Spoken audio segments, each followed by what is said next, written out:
Hello and welcome to Mystery Murders Uncovered, where we dive deep into the most intriguing and perplexing criminal cases in history. Today, we're going to explore a mystery that has captivated people's imaginations for decades. It's a story of betrayal, deception, and murder, and it all started in the idyllic countryside of England. Our story begins in 1945, at the end of World War II. The world was still reeling from the horrors of the war, and people were looking for some sense of normalcy. In the small village of Much Haddam, life was quiet and peaceful. But that all changed on the night of September 6th, when the body of a local farmer was found in a ditch by the side of the road. The farmer's name was Charles Walton, and he was a well-respected member of the community. But he had a strange reputation. Some people believed that he was a witch, and that he had the power to curse his neighbors and their livestock. It was a superstition that was common in rural England at the time, and it added an air of mystery to the case. As the police investigated, they discovered that Walton had been killed in a brutal and ritualistic way.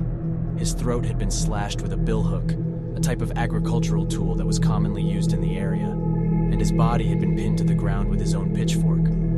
The police interviewed everyone in the village, but they couldn't find any suspects. And as time passed, the case grew colder and colder. But the legend of Charles Walton's murder lived on, and it became one of the most famous unsolved cases in English history. Decades went by, and the case remained unsolved.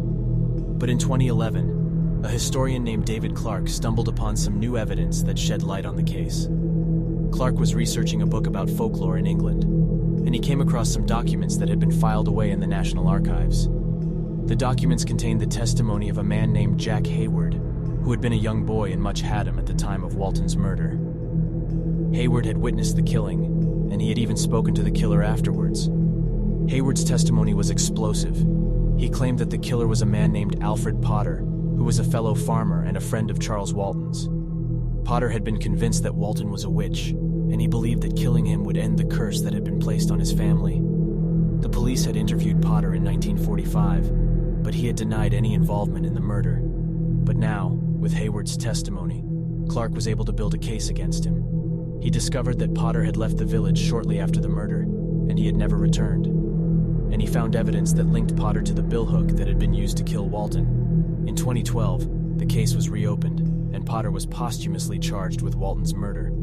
It was a stunning conclusion to a mystery that had lasted for nearly 70 years, and it showed that even the oldest and coldest cases can be solved with the right evidence and a little bit of luck. Thanks for joining us on this episode of Mystery Murders Uncovered. Join us next time as we delve into another fascinating case that will leave you on the edge of your seat.